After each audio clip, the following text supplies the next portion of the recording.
Welcome to the Couples Corner, the family edition. We are so excited that you came to tune in tonight and to share with us as we discuss some topics that are great for families to dialogue about. We look forward to hearing your questions and to reading your comments. We want you to be engaged and to participate as we share tonight. Won't you share this and invite some other families to the conversation as we discuss some great things, because the Couples Corner Family Edition is here for you.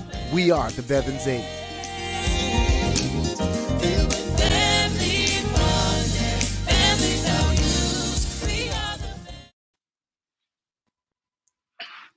Hey party people, how y'all doing tonight? Welcome to the Couples Corner Family Edition. We are the Bevins 8, a portion of us tonight, and we may have some more joining us a little later, but we wanted to come on and get this party started. We are, of course, doing the Family Edition tonight, and we will be sharing in that. So we will be dialoguing tonight. We have a special topic that we'll, discuss, and that should be a great topic of conversation. So for those of you who have not done so yet, feel free to invite some people, share this, and invite some people to the conversation so that we can allow others to be a part of this, and we'll be able to get this dialogue going. So before we, get started and jump right into our topic, we definitely want to wish all of the mothers a happy Mother's Day from yesterday, considering we didn't talk to y'all yesterday. But we are, grateful that you had an opportunity to share in Mother's Day and to be a part of celebrating life and celebrating being a mother. So we definitely, send hats off to you and congratulate you on prayerfully a job well done. But it is definitely an honor to be a mother. Not that I am one, but it's an honor to be one. And so we celebrate your great work that you do as a mother. So tonight, guys, we are having a nice dialogue about the importance of family. So we're going to pray, and then after we pray, we're going to jump right into the topic tonight, and we'll go forward from there. So let's pray. Father, we thank you for another opportunity to gather together in the Couples Corner. We thank you, Lord, for everything that you are doing, all of the ways that you've made, and all of the things that you'll continue to do. We look forward, Lord, to how you'll move even in this, Lord, this family edition tonight. We thank you that you will continue to show yourself mighty and show yourself strong. We thank you, Lord, that you will continue to give us the wisdom, the understanding that we need, that we might be able to provide better families, oh God, that we'll be able to be an example of what family looks like and to represent what family should be well. We thank you that you've given us loved ones that we can share life with, oh God, and that they can motivate us and push us and remind us of all that we can and should be. And so we give you glory, we give you honor, we give you praise. We pray, Father, that every person that tunes in tonight to this broadcast, Lord, that they'll be able to gain from it, Lord, that something that's said will allow them to be better and to benefit them and to cause their lives to grow and their families to be stronger. We love you and we thank you, and we give you glory, honor, and praise. In Jesus' name we pray. Amen. Amen. All right. So tonight we are talking about the importance of family. And so we're going to jump into this. So, of course, for those of you who are tuning in, of course, we want to hear your questions, and of course, please share your comments, and we are going to, provide exactly what we have and can. And of course, our rule and our motto: we're not making up nothing, and we ain't going to try to force something that we don't know. So if we don't know, we will refer you to someone who does, and we ain't making up no answers. So that's where we are on that. So let's get into it, guys. The importance of family. Why is family so important? Let's start there.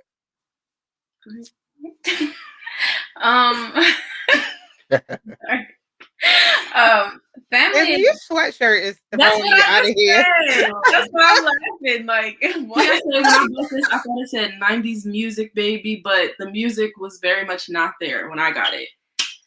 Wow, they just left a That's whole the word out. word. Nice. That's Yeah. not sure you're supposed to say 90s music, baby. Yeah. You sure? I'm sorry, y'all. Wait, I thought you just got it as a joke. Like, No. Supposed to have nowhere, music in the nowhere back. near '90s, baby. But that's fine. All right, just live your best life. just send it back. not, Somebody not at put an this point. arrow Arrow put put music right here. or something. Okay. All right. Sorry. It's important as a family. They can talk about your t-shirts, your sweatshirts, your hair. Right. Yeah, you got 90s baby. Definitely born in the 2000s. All right, but go ahead. It's all right. I would say family is important because you always have you always have people to fall back on. Um, those aren't people you get to choose. I'm about to say it got you already. Dang, I was like, oh wow. That's record. That's record time. That show got you Not quick. even through the first shot. Wow. Yeah, I would say, you don't get to choose your family, but I think that it's important because you learn a lot of your first lessons with your family. You encounter a lot of things for the first time with your family or with your family's help. So yeah. Okay. Why is family important? Family is important because if it happens like regular, well that's not the word I'm looking for. Normally your family is the first people that you meet. So, and the only people that really should stay with you your entire life. Like people are very seasonal. People come in your life, they go out of your life, but family are the only people who are kind of like assigned to be with you for the rest of your life. Nice. So it's important that you are connected to your family. It's important that, you stay tight with your family because you really don't have a choice. 9 times out of 10. Okay. So you stuck with your family is what you Yeah, said. you make the best of what you're stuck with. Wow, okay. Make the best of what you're stuck with. Now, granted, in all cases, everybody's family dynamic is different. Everybody's family is different. But in most cases, your family are the people that should be able to see your flaws and keep moving, with you. Mhm. You should be able to be yourself in front of your family, to have ups and downs with your family, and to keep moving. Every family's not like that. Some people, can't can't flow. Some people are like, my sister this, then the other, my brother this, then the other, and can't just move past it, okay? Because they were, this is what God gave you, allowed you to be birthed into, Mhm. and so you just need to learn because if you learn your family, you can deal. If you deal with all the, for us, if you deal with all the attitudes and the characters, I don't mean to say attitudes, but character and Personality. personalities in your family, then it helps you to deal with the outside Mhm. world. Like you be like, okay, this is a Monique, not a problem. You know. Now of course you may not treat them as loving and family oriented as you treat your own blood. However, and I'm not saying that there won't be people that you find that you incorporate into your family, but the family that you're born into should be like your first line, your front line. So Mhm. the importance of family, for me is that you can be who you want to be, who you can have ups and downs there, but they are the ones that's going to love you, give you that compassion, give you that, push harder if they need to. They know kind of who you are, Right. and there will be no faking. Like my mother knows who I am, so it's just like certain things somebody would say, she'd be like, "Oh yeah, that's probably Cherie probably didn't do that," But you can be, yes, vulnerable. Thank you, around your family and able to um go through life, and you don't have Mhm. to put up a facade or put up a wall or put up a front because this is you. This is your good days, your bad days, whatever you're going through, and so that they build you, and they teach you. So it's important that you stay connected because um, you need that. That's good. One of the comments said legacy. Legacy is a great word for the importance of family. I think that um, when it comes to family, some people don't know um, how to stay connected when it comes to family, or they don't know how um, to embrace the concept of family. And it's almost like, you know, for me, in my perspective, it's almost kind of like wanting to eat out when you have food at home. When you have food in the house, but then you want to go and get food, or you have ice cream in the house and you want to go and get ice cream. You know what I'm saying? It's like you're choosing something else when what you need is already present, but um, it's almost based off of marketing, especially in today's society. And what I mean by marketing is it's what's being sold to you that makes you think that this is um, better, this is more valuable, this is just what I want. Because, of course, it's kind of like, even when we talk about social media and we talk about how um, we talk about social media and we talk about how social media brings you um, the highlights of a person or of a situation. So when you're getting the highlights, you're like, man, this is great. But no, that's the highlights. That's not the regular. You know what I'm saying? That's not the normal. So it's almost their highlight reel that they're showing you on their Mm-hmm. social media. So you're feeling Mm-hmm. like, oh yeah, I'm seeing this, or they doing this, or this happens, or whatever, when that might be one out of a year. Or that might be, you know what I'm saying, not their normal, but that's what I choose to showcase because it's almost like social media is marketing.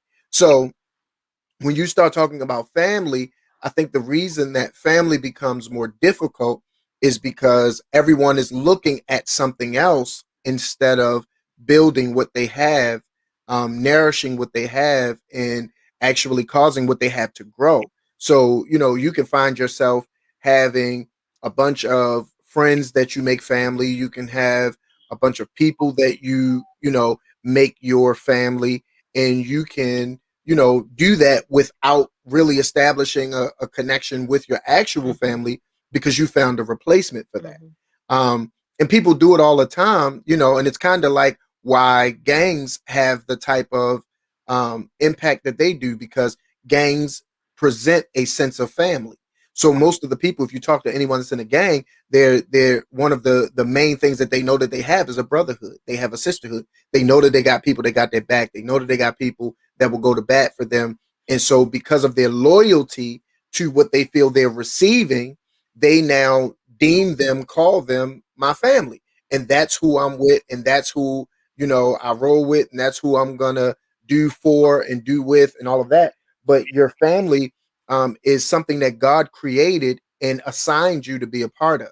So, your makeup of who you are, especially from a child standpoint, your makeup of who you are is of your mother and of your father, with God's spirit present for your purpose in life, but they have the responsibility of preparing you and pushing you to reach that purpose. But your initial makeup as a child is of the characteristics and personalities of your parents.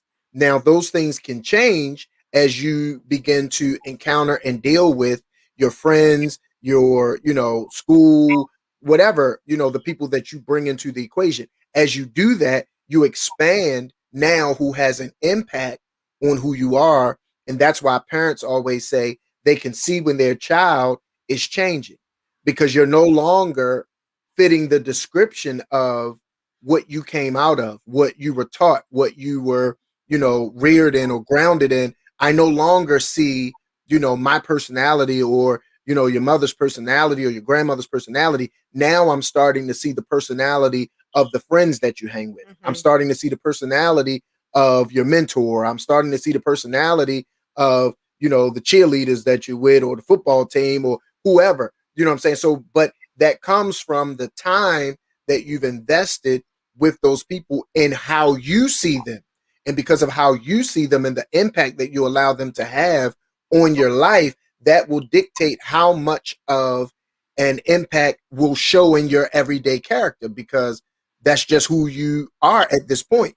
And so the importance of family is big because, we're born with a purpose and we're born with an assignment. And God gives the tools for the assignment to your parents. Now, if your parents are not with their eyes open and they are not connected and they can't see what your purpose is and they're not in a position to prepare you and to push you, then you end up needing outside assistance because they aren't equipped to give you what you need. But ultimately, you should be able to get the things that you need from your family because that's how God created the family to function. It was created to be a holistic unit that encompasses the things that you need if handled and done properly. So it's very important, when it comes to family, because there are a lot of things that, you can do and should do. So one of the comments before we get into the next question, family is so important because it's one of the purest things that we have, that we have and build strength from. And the knowledge of our ancestors passed down the knowledge of living to us. That's good. And family is important because it is that safe place where you can trust, receive love unconditionally, and without holding judgment against one another. Good. So that's a very important thing. Here's a question that I have, and of course, this is for everyone. Why do you think there becomes a strain between family and friends? Between family and friends? Yes. What do you mean? Like, Yeah. The individual begins to feel a strain between family and friends. Who do I want to be with? Who do I want to be like? Okay. Who do I want to, you know what I'm saying? Like, I don't want to necessarily call it peer pressure, but it's just you're introduced to various things outside of your home. So because of that, and because you've experienced it or you see it, even if you didn't experience it, you see it in other people. You see it in their, characteristics, or you see it, in how they manage and handle things. So it starts to, cause you in some instances to sway on which way you're actually going or how you want to do things, how you want to move. Okay. I would say that for the family side, for the individual, I have seen, heard of all of that great stuff. Strains happening because of an act of betrayal, or maybe like a feeling of like no feelings of trust still between the individual and the family members, or them feeling uncomfortable around their family or whatever for things that may have happened, things that they feel their family allowed to happen, or so whatever the case may be. Um, and I've seen people have a strain between their friends because of what they've been taught at home. So like, we everybody comes from a different background, and sometimes the background that you come from is like it clashes with somebody else's background. So if my family don't eat meat on Tuesdays and your family only eat meat on Tuesdays, like we can't eat dinner together on Tuesday. Like, so I've seen people have like even small disagreements turn into large ones simply because of how they were raised, and neither was necessarily wrong. Sometimes they were, but sometimes neither is necessarily wrong, but it's just this is how I was born, how I was raised. And as for like them both at the same time, when it comes to like either one of two things in my mind, when it comes to there being a distrust on this side and there being like a strain of, well, this is just different on this side. Sometimes I know individuals, maybe children, mostly children, will probably want to see what's different because this is all they know. So let's try something else. Or it'll be like okay, since I don't trust y'all here, since this happened to me, yada, yada, yada, then I'm just going to go where I've never felt that way by the people who I've chosen. And it wasn't like I was placed here. It was by the people I placed around me. Or for this side, they can also be the same thing. There could be a distrust between friends, and then people really lean on their family. It really just, depends on, it's very situational. But I don't think it happens out the blue. I always think that if something were to disconnect you from something or somewhere that you were beforehand, something has to have happened whether it was your own internal thoughts, whether it was your conversation with somebody else, an event that happened that you feel you might not have been prepared for or whatever, something had to have happened for there to be a disconnect. Okay. I think everything that she said, and also I was just thinking about it, like as far as family versus friends and that aspect, kind of being like sometimes kind of how she was saying about seeing what's different. It's like here I do what I have to do or what I need to do, and here I do what I want to do. So then it's like stay over there, go over there more, or stay over here. And some people can't find that medium to do what you want and what you need to do at the same time or mixed in. They feel like I can only do what I want over here and only do what I need over here, which ends up being hard for them because it's almost like having two lives. Like, so I feel like sometimes that's the strain because it's like at a certain point you're gonna get tired, and then it's like, which life do I want more? Like, especially because then you will feel like, oh, I'm being a bad friend to these people if I just drop them now, or oh, I'm not being a good family member if I just say forget them, because you've taken the journey with both sides for so long separately instead of combining them. So yeah, and then everything else she said. That's good. What do you say? Oh, what do I say? I say that your question is what again? Why do you think that there's It's a a strain? strain, right? I think it's a strain also because, well, I think Jasmine probably summed it up, but you don't keep your, like, where you grew up. It's not that you necessarily don't like it, or like Monique said, one of them said, but you start seeing other things and you like, oh, I'm gonna try, but still not keeping in your mind like, but I was raised like this, and being afraid to tell the people like, oh, I was raised like this, but I'm having fun with y'all, but I don't really, I don't really do that. Like, like this is fun. This is fun now, but this is not really me because really how I'm raised, and some people may say how they was raised is not them, or they changed over time, which could be very true, but what you do every day should be who you are. I think people are afraid to just say, this is me, or this is my family, and not be concerned about it, and I just have to go on me growing up. That was my family, my mother, my father, my brother, we was all in the same house, right? Thank God. So, like, I mean, but my brother was so much older than me. So he was there and he was gone and he was there, So, but some basic things, like me and him didn't have the same kind of path, but basic things, this is what we learned from Tyrone and Marlene, right? And so if we were out doing other things, like, but people knew, like, oh, her father don't play that. But if I was to be out there, like my father did play that, like, it's cool. That's a hard life to live, So for me, I just had to choose to be Cherie. Not saying that sometimes you didn't say, my brother used to say to me, everything she do, you gonna do, and after a while, you don't realize, you like, we just friends. But then after a while, if you really think about your family member, like I said, and like somebody else said earlier, like your family members, that's a vulnerable place. They know you. It's, they're gonna say things.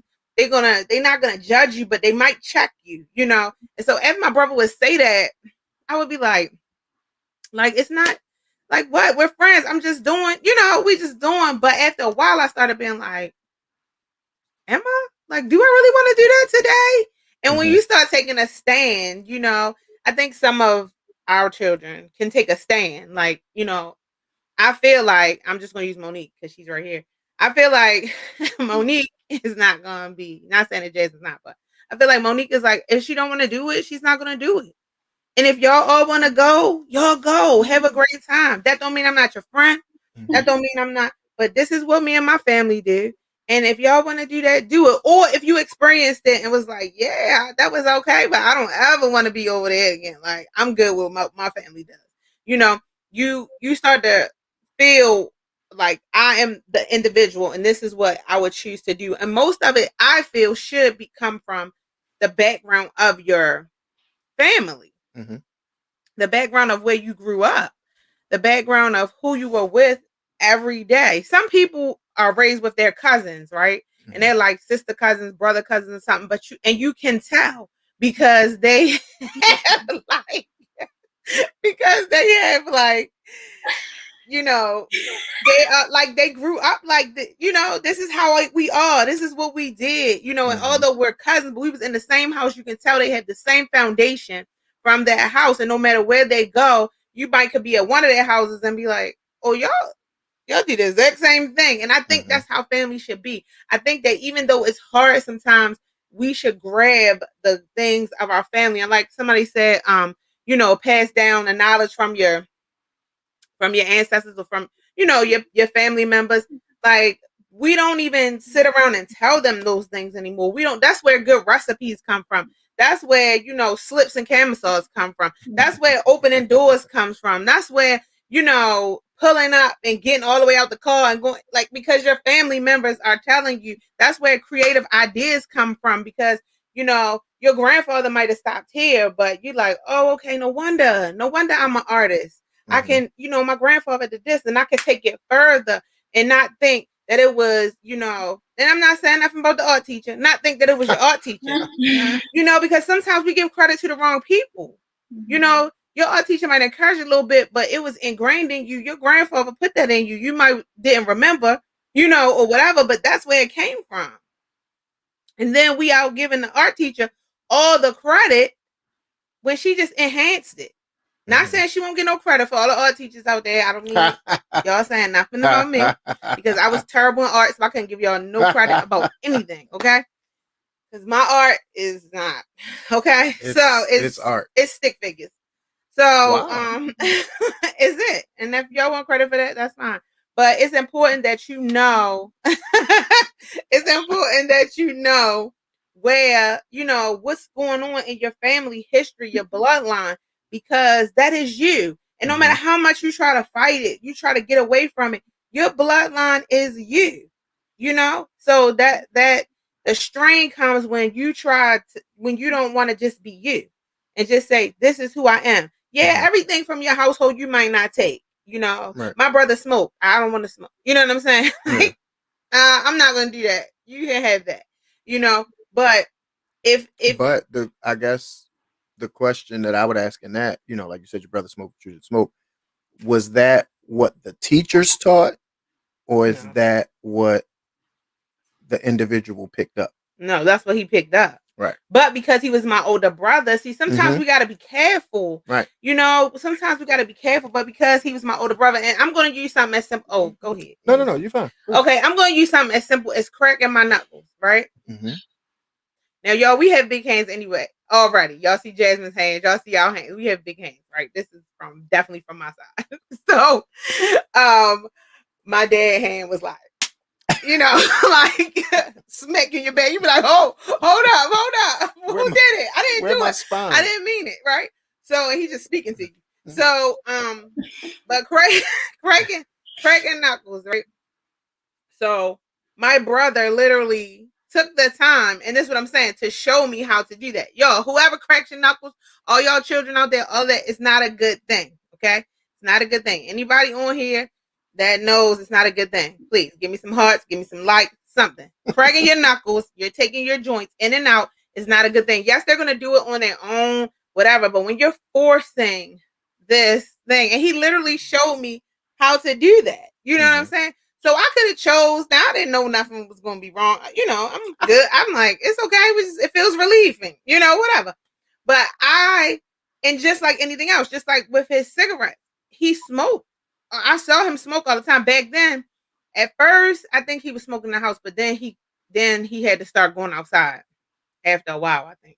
But at first, when nobody cared about smoking or was doing anything secondhand smoke, I think he was in the house smoke, not everywhere. He couldn't smoke everywhere, but either way, like he saw, I saw him do that. He could have sat down and told me that. That was up to me to like learn it. Now, no, my parents are not giving the foundation. This is what we all do. We Mhm. all smoke, but and just like I learned Craig and Knuckles, my mother be like, why do you do it? Yeah. And to me, I'm like, David showed me, so it's okay. You know what I'm saying? Right. It's okay. So that's what I'm saying. These older siblings, you have to be careful of what you do, Mhm. okay, and how you do it. And as we got older, I used to tell my brother, like, don't bring your mess to mom's house. Like, just don't bring it there, because that's a safe place for us. And even when we leave there, we can come back there. That's a safe place. So anything that we do, even me, don't bring my mess to my parents' house, because it's a safe place,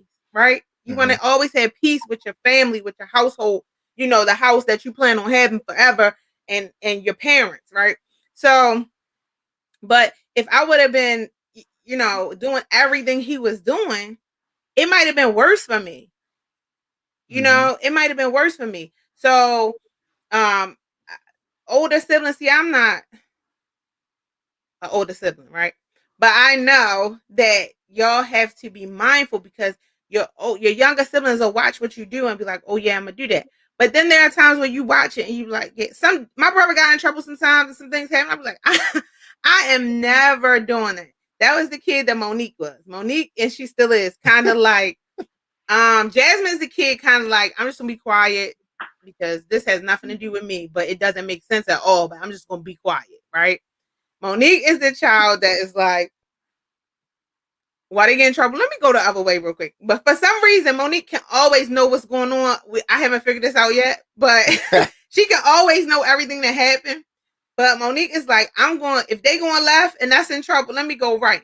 Does Monique get in trouble? Yes. Yes. But 9 times out of 10, it's not going to be because Monique was a follower, right? Like, once she realizes, oh, you said that to mommy and that ain't go over too well, I'm going to go ahead and not do it, okay? Because I'm not going to be there to try it and then you smack me in my mouth too. Like, she gets it. Now, not saying she didn't do her own wrong, but she gets it. But there are still, not to say still that you're not soaking up what your older siblings are doing, and they are older siblings. So their siblings are soaking up what they're doing. They're soaking up everything from school to your friends to what you're saying on your phone to what you're saying. There's some music that is banned in here. Why? Because I heard it one time and I sent out a mass message. Don't play that music in here, because our kids pick up music. That's in them. That music is in them. They pick it up and they be around here singing it, don't know what in the world is going on. And everybody who asking, no, we don't just play gospel music in our house. Okay. We love music, so we play music. But some music, we not going, bees, hoes, all of that. You cannot grind and run, all that stuff. You cannot be, in our music back in the day, we could kind of disguise it in the music. They just saying it, and the last thing I need is for my 8-year-old just to say it, because that would just take me out of here, right? So I'm not thinking, not literally either. But I'm not saying he don't hear it or he hasn't heard stuff, but they know the standard in here and what you're supposed to say and what you're supposed to do. And when you don't do that, you know what's going to happen to you. But because they're the older siblings, I had to be like, hold it, because y'all will just be rocking out in your room and you can't rock out, okay? Because the younger siblings are watching. I think that, go ahead. Go ahead, because I was about to go somewhere. That's not to your question. Oh, no. I mean, that was it. I just wanted to get the perspective on the question. Okay. So we could do some of the comments. Yeah. Okay. They can want to be like them. Oh, this is because the strain with your family or your they can want to be like them, act, dress, etc. Also because they want to be two different people. They don't feel they're able to be who they really are around friends because they want to be accepted. Or maybe who you really are, you feel like the things you do is your friends with your friends is who you really want your parents to see you do. So you just need to be that, right?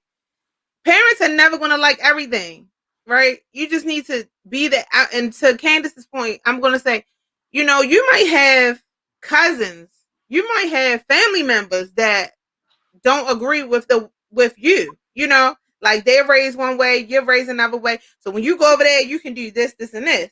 When they come over here or they go over your house, it's like, oh man, we know we're going to be in at 11. why don't we go to your house this weekend? Because we got a party to go to and we need to be able to come in at 2, right? And so it's just different things. So it doesn't just go, I guess, for the family too. It can be a strain sometimes with cousins. And it's not necessarily totally bad, but it's just that that's not what your parents allow. But most of the time when it's your family member, they know. So they just, it becomes a joke. Like, Right. okay, Sheree, if we move over there, Tyrone gonna be like, don't go no further than the porch. We don't feel like being on the porch today. So it becomes a joke. Or we got to tell your mother everything we doing, So, and then as opposed to going to my cousin's house or something, and I'm not saying this is really me because, no, I could go further than the porch. But, then we just out because I'm younger, they older, we out and we get in. And then we just get in. What time we get in? Nobody knows. Nobody's asking questions.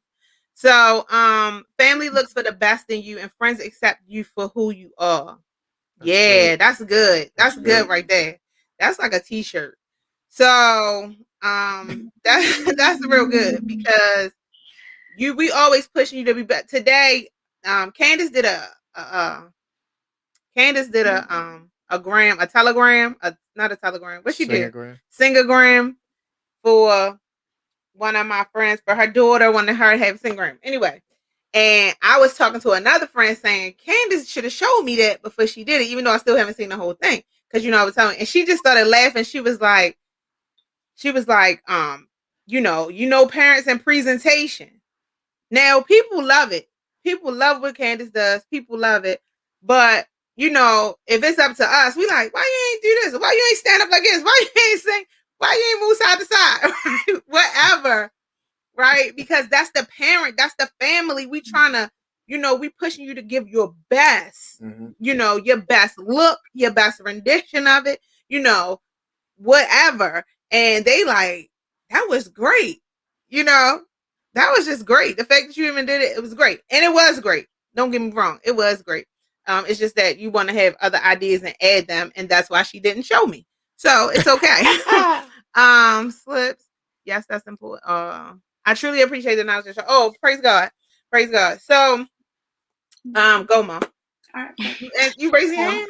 Yeah, a couple times. I think that I don't talk to your mother like that. Two main things to say about that one comment about the best in you, whatever it said. Y'all look for the best in you, and friends accept you for who you are.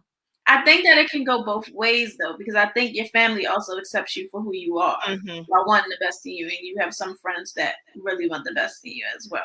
Like, yeah, I believe that. Some that just don't accept it. Like, no, better. So it can go like that. And what I was gonna say earlier was, sometimes it's not always about not like hiding your family from your friends, but hiding your friends from your family. Like, and not because, the person I am with them is who I want to be. Sometimes you have friends and you are totally like, what y'all do, I don't even do. Like, they know this is how my family is, this is how I am. But it's like a strain because it's like, I don't want to bring y'all around my family because the people I like to be around are not lined up with what's over here, if that makes sense. Like, it's not always like, y'all, my family's going to be too much for y'all, or, different from how I present myself. It's like, I present myself how I really am. Y'all know that. Y'all see my family. My family just doesn't see y'all because y'all are a little like, they probably be like, how y'all even meet? Like, what is there? Well, I felt like that about Daddy's friends. I'm weak. I did. Like, I met some of his friends and I was like, this don't go. Like, how? How did this go? How does this fly? But it did. It did because he was himself, and to this day, like, he was himself. And they don't, what she said? She's an idiot. So, like, it doesn't, he wasn't trying to be them. They weren't trying to be like it, but he had some traits that they like. Vice versa. So, and I'm sure that, Grandma V probably every now and then like, wow. but they were just his friends. But I also think that you should still bring your friends around your family because they need to know who who you consider friend. Now, some people you just hanging with, but if you consider these people friends, now they weren't. Daddy didn't hide these people. They were at his house, and I would just be like, the first day I met him, like, "Are y'all serious?" I know some of y'all gonna be like calling me later, like, "Was it what you talking about, Miss Sheree?" But no, was I'm just like, "Are y'all serious?" Like, for real, these your friends? This is amazing because some of these people are really a little different, right? So, or maybe not, but you should still bring them around. I feel like because whether your parents are not, everybody's not gonna be you. Parents are smart enough to know. My parents knew everybody I hang with, even people, even my best homegirl, is not gonna be me. They didn't grow up with me. They're not gonna do everything the way that we do it. So you can still come around. Now, my warning was, listen, I don't know what my father's gonna say. Okay. But we're not gonna avoid him, right? I just don't know what he's gonna say. So if you don't have tough skin, you can't come to the Howard house because you gotta have tough skin. You don't know, it don't matter. Female, male, you don't know what he is going to say to you. And he wasn't being mean all the time. He just got questions, right? So you just have to make sure that, I wouldn't hide him because one thing I know is that at the end, when friends leave, my family is going to be there. Everybody's family. I wouldn't say everybody's family, but for the most part, I believe that probably 8 out of 10 families, they are there. They are ride or die for each other. And no matter what you do, it's most parents, no matter what you do, they are there. And so they should be a part of who you call friend. And not necessarily like you're bringing them over like, do you approve? Next friend, do you approve? No, it's just like, this is my friends. And listen, we was well in our 30s, and some of my friends' mothers was like, yeah, I don't like her. But I know y'all about to hang with her, but I'm going to tell you. And this is why I don't like her. For whatever reason. Mm-hmm. She wants too much. Y'all doing too much, but whatever it is. But we're grown-ups. And my friends' parents still telling us stuff like that. Like, I know she y'all new friend, but watch her when it comes to X, Y, and Z. And 9 times out of 10, they correct. And it might not be your parent. It might be your sibling. Like, I just don't feel this. And I'm sure that y'all have had that with each other. Like, she's okay or he's okay, but it's something. I can't get it right now, but we're going to get it soon. I guarantee you it's going to come around, And so it's not like, oh, just throw them away, but it's just like, let them know, let them, come in, know that this is really, we okay. We're going to still love you. We're going to still love you. That don't mean we're going to say, oh, all right, we don't do that. Oh, and here, Jasmine had that little friend over, kept cussing every 2 minutes. Just kept cussing, y'all. Just kept cussing. I was like, wait a minute. The first time I give you a little slip, little pass, but we're not going to keep doing it. And I told this story before. God was so good because I was putting her out. When I came back, I was like, when I come back from the store, I'm just going to put her out because it's not, it's not because we've tried. Like everybody, I said something, everybody was trying like, whoa, not, not here. Like, no, don't, and listen, I was a little girl that cussed, but I will tell you this.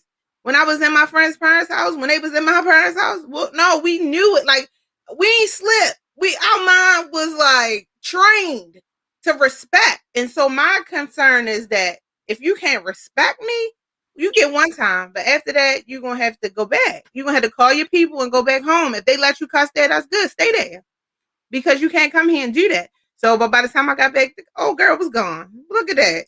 I even had to, because I really had to be calm about it because I didn't really, I don't dislike her because she cusses. Because like I said, I was that little girl, but at the same time, you have to have respect. Mm-hmm. And, this is our family. This is our house. And you're going to respect it. And so I know that, y'all have some, and some of the friends was like, what is up with her? Like, what is going on? What's going on?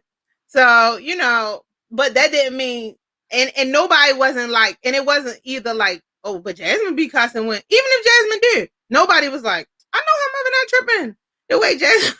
I said, nobody was like that. They was just like, somebody get a hold of her because this is about to not be a good night. It was Jasmine's birthday party.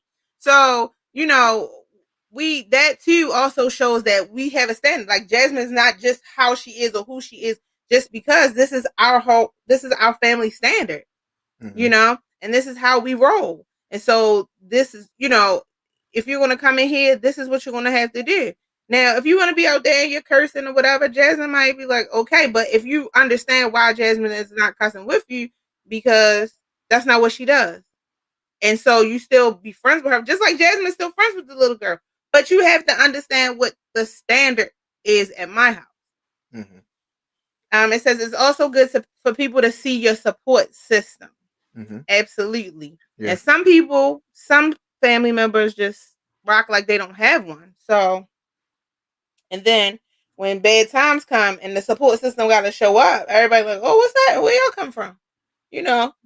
But I think support systems, I was talking to, and I'm going to let you go. I was talking to somebody today and I was telling them about, we were talking about different things, like dating, how, how we talked about dating and all of that. And I was just like, I think that stops some disrespect for my girls because they already know that I'm not going to say nobody's ever going to try to disrespect them. I'm talking about a male.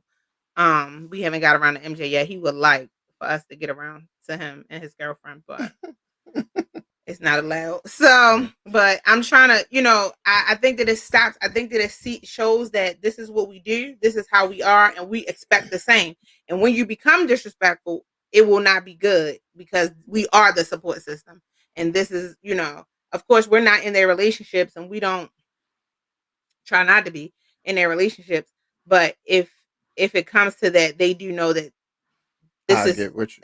I was trying not to say, but this is how it goes. Now, see, people, they knew my father. They was like, "Oh, Ty, I don't want no parts of him, right? So I'm gonna walk easy around him." I've seen the most thuggish guy be so quiet and calm around my father, like, but so they knew. So in certain aspects, I'm sure that helped me to get along with the guys that I've dated.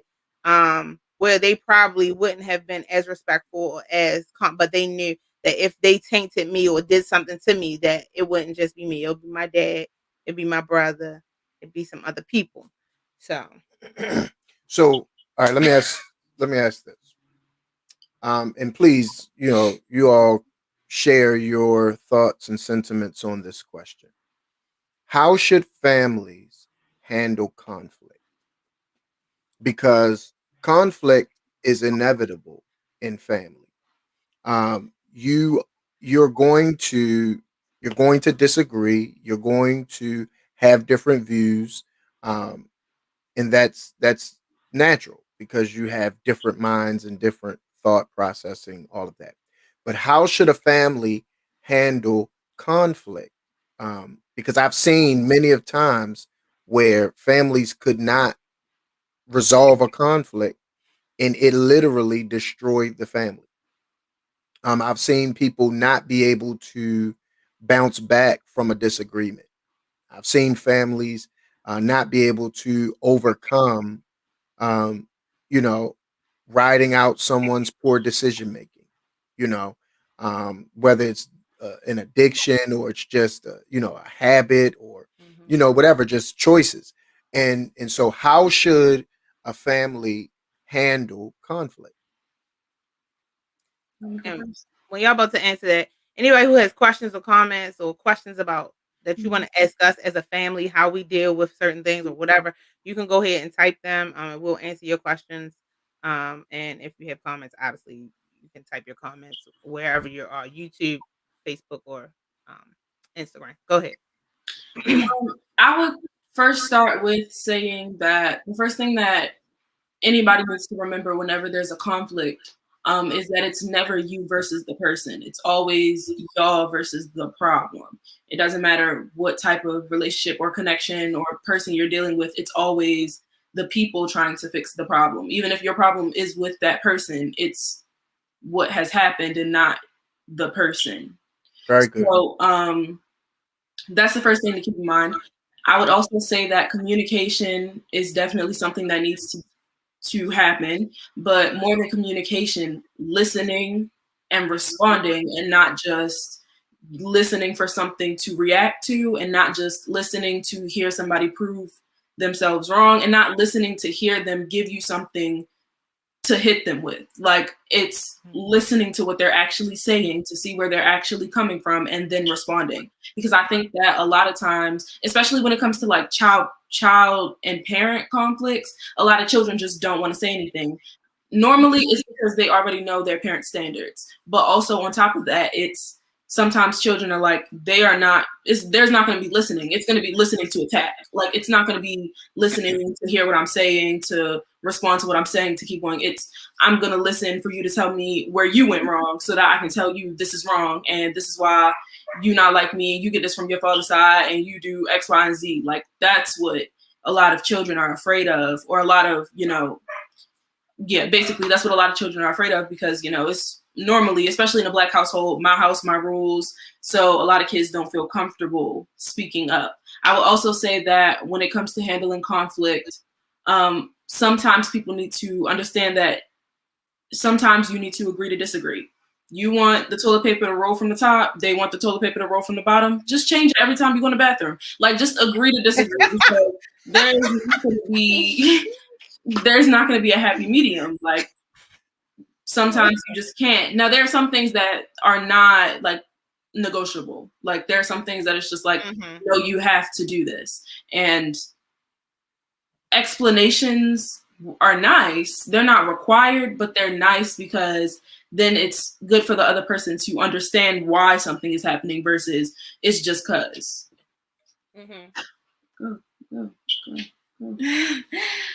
Yeah, everything that she said. And I'm gonna go first next time. And I think that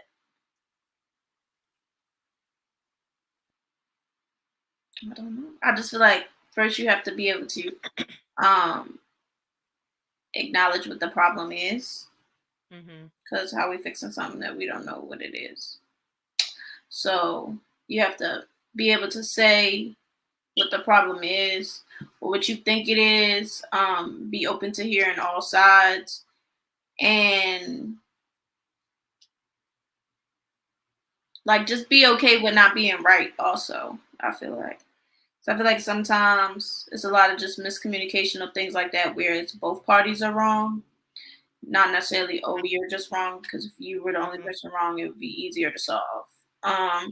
So being okay with, I may have been, like, you may have been wrong more in the situation, or wrong a lot of times versus me, but I still have to acknowledge that I was wrong too, and so that may have enhanced some of your behavior, or enhanced some of your, be willing to take the heat for your side and not just trying to give it. So that everybody feels like, okay, well, if you can acknowledge your wrongdoing, I can acknowledge mine. And it's not like you're just throwing it all on me because I had more of the issue, when it stemmed from you, or you threw wood into the fire as it was going. So I would just say those things, as well as everything she said. I have something else. I will also add on that after this conversation is had, after everybody has accepted their wrong side, which is very important to do, there needs to be like a plan set in motion for what needs to happen next, or there needs to be actions to follow the I'm sorry, to follow the I'm wrong, to follow the whatever happens from both sides. Even if one person was wrong and you said you were going to help, your actions need to be followed through with. Because if both sides are wrong, both sides say I'm sorry, and only one side starts to try and fix the problem, it's just as like nothing ever happened on the other side. So I think it's important for everybody to not only own what they did, but pick up your feelings and fix what happened. Nice. So I think that, whenever you are solving a conflict, it starts first with honesty, because, as you mentioned, you have to acknowledge where the problem is. We can't fix what we don't know exists. Um, it's kind of hard to it's kind of hard for a plumber to fix a leak when he doesn't know where it's leaking from. There's no evidence of water. So he's like, I know something's wrong, but I have to find the problem in order to fix it. If not, you'll waste time, you'll waste material, you'll waste money, you'll waste a lot of things because you don't know what you're fixing. So it starts with honesty and acknowledging the fact that this is a problem, even if it's just a problem for me. It may not be a problem for you, but this is a problem for me, and this is how this makes me feel. Communication is extremely important in resolving a conflict. One, because you have to, as an individual, learn to articulate what is troubling you. You have to be able to share what things do to you. When this happens, it makes me feel this way. When this happens, it triggers this for me. So that communication and that honesty has to be laid on the table. And when dealing with a conflict, you have to go into it understanding that you're the only person that you can control. So you can't control the other person. You may be able to express your feelings and how you feel and what things do to you when they happen, but you don't have the ability to control someone else's feelings, their thoughts, and how they process. So, although you are putting it on the table, you have to put it on the table from an honest place, communicating it properly, but with the understanding that I can't control another person and they may not see my point of view or they might not agree with my point of view. But what they will never be able to say is that I did not tell you, Yeah. that I did not put it on the table, that I did not express how it makes me feel. Because one of the things that can happen is this: you can get things on the table so that they can be sorted out. But at the same time, based off of your relationship, even if you don't agree, sometimes your relationship will cause you to bend because the person means more to you than the issue does. While I don't agree with your stance, while I don't agree with the method that you use or your insight or understanding on the topic, you mean more to me than what this situation you know, does. And so I'm willing to take the L because I love you enough to make sure that you're okay versus trying to stand my ground and make my point. Because sometimes you can stand your ground and make your point and be right, but destroy the relationship while you're doing that, destroy the person while you're doing that. And then you have to ask yourself, is being right that important? Is it important enough for me to be this right, to be so focused on proving to you that I'm right, that I damage you, that I damage us, that we never can get back to a place of calm. We can never get back to a place of healing. We can never get back to a place of unity because I was so fixed on making sure you understood that I was right. So you can make your claim. You can state the facts according to you because that's what facts are. Facts are facts according to you. And so when you present what it felt like, what it looked like, what it does for you, the person can only hear you. They have to make a choice if they're going to make any changes, adjustments, do anything different. But you articulate it so that it can never go down that they did not know. And then you are now holding someone accountable or responsible for something that you did not give them enough credit to actually give them the information. If I would have known that it did this to you or made you feel this way, I wouldn't have done it. But you never brought it to me. So as your silence is agreement to me. So when you don't say anything, you're telling me that you're in agreement with how things are going. And so I'm going to continue on doing that because as far as I'm concerned, we're on the same page. Whole time you feel some other way and you never express that. And so now I'm being silently judged for something that I did not know was an issue or a factor because you didn't express it. And so, that's not fair, but it also doesn't ever fix the problem. Because again, we back to the root. We can't fix something that we don't know is broken.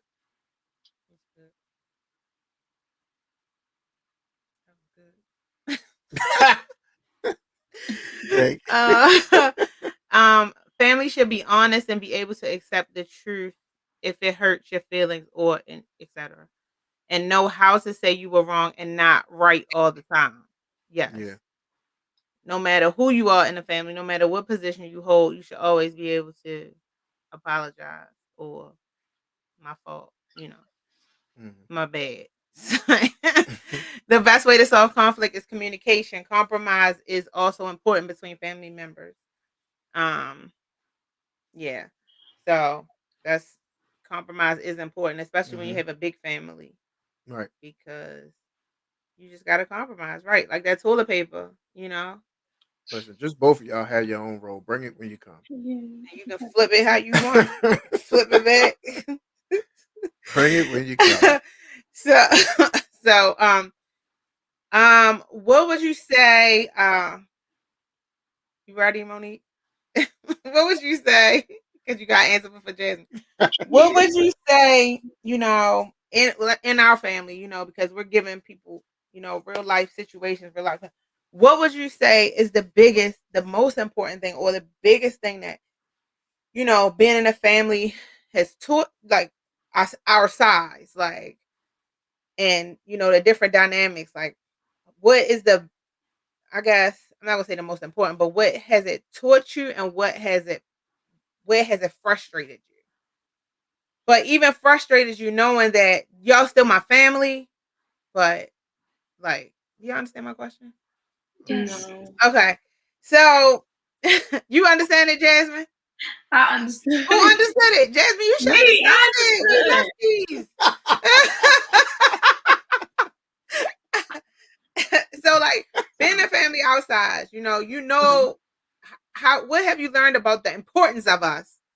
And then what also is the frustration of I understand. us, I guess. Mhm. uh, Okay. what I'm saying, like, because our topic is the importance of family. But what have you learned, like the Bevins 8, like the importance of us, and then like like the frustration of it. Okay, so hope my answers are correct. Screaming. They're not. They're not being greedy. By what you meant by answering the question in the way that you meant. So I think that family is like, well, our family, I feel like what I've learned is, well, no. Back up. Okay. Um so the importance of family for us, like the Bevins, I feel like we're always ready to like be foundation for each other. Mm-hmm. Um because we've always tried to keep our family tight, close. But it's funny. I'm looking And at Jasmine. Go ahead. because she think of her Cause she like, nieces. And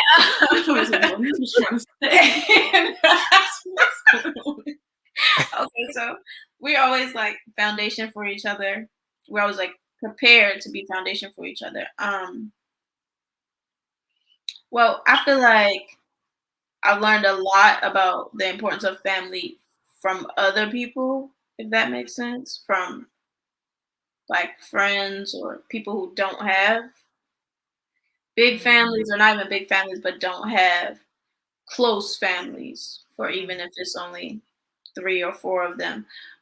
Because I feel like we've always been pretty close and felt like family was important. So I didn't really like, not that I like didn't understand it, like I understood it, but it was all I knew. So I never got to see like, oh, people don't have this. So then when I say, oh, we doing blah blah blah as a family, or we having a game night with just the family or whatever, things like that, it's like, oh, my family doesn't do that. We don't like take time to be a family together. We just kind of live our lives, but we coexist. So that's why we're family, and not like we take time to bond and take time to talk and things like that. So I feel like I learned the importance of family through those things, because I feel like it helps you to understand things differently. Like the way you view life and other people is different when you have a close family that understands the importance of family. Because I feel like there's a lot of conversations that you can have and be comfortable having in your family, and not have to go outside of the family to have them, or to look for answers that you could find, within your family, and I feel like frustrating about the family is you just never go nowhere alone. There's always somebody right there, like just thinking that they supposed to tag along. Really? Or me. That's you. That is you. I am supposed to tag along, but everybody else, no. So it just depends. Like, I feel like that's it. Or sometimes it's like, it's hard to, I can't say that word, but to all together pick something as a collective, the word with a U. Unite? No, yeah. Unanimously? Don't worry about it. So when you're trying to like, I feel like sometimes it's frustrating. I threw that whole thought away. I just started anyway. Yeah, she was saying Sometimes it's frustrating when you're trying to figure something out, but everybody can't like. So if you had like 3 or 4 people, it's like okay. When you got like 8, it's like, can y'all just come on? Like, what we doing? Or like, sometimes that's the frustrating part. Like trying to have everybody in the same, like on one page. Like this is what we're gonna do, or like understand and listen to everybody's ideas. Mm-hmm. Then try to figure out a compromise to put them all together, or figure out how we can just do them all at separate times or whatever, or just simply picking things like where we're gonna eat and things like that. And it's like 86 options, and we all pick a different one. And it's like, so are we not gonna eat, or what are we gonna do? Vote again? Like, so it's things like that. But yeah, she's got Congress at home. right. I would say that some of the things I learned about the importance of family is definitely respect. I definitely learned what respect was, and something that I learned, I would say, going into high school is that not everybody had the same understanding of like who you should have like reverence for, or who you should just have a baseline respect for. Because I don't believe that everybody should earn your respect. I do believe that some people should just have it out the gate. I also, you learn a lot of team working things, like Monique said, like when it comes to all having to pick, or it's not always about what makes you happy. Like sometimes it's just, can you live with if we decide to go to Chick-fil-A instead of Popeyes? Like sometimes that's just, the coming together point. I've also learned how to take a hit because of family, not a hit. Like how to take criticism, or how to take or I'm still learning how to take like, things that might be said in a tone that you don't like, but there's still something good in it. That's what I'm learning how to take. Or like stuff like that. Whereas you can go outside, I can go to a class right now, because a lot of people don't know that, like, especially in the performance world, like when you're training, a lot of the teachers are not like, oh, well, we can try that again. It's like, you under rehearsed, you did this, you're bad, you need to go back, run that back. Do you even want to be here? Like stuff that would make people cry. I just sat there and was like, I just sat there and was like, okay, these are my parents. So you really meant let's just do this again? Okay, and then you would go back and you would try. Like I learned how to, hear what people are trying to say just through the tone of what they were saying. I would say that when it comes to frustrations,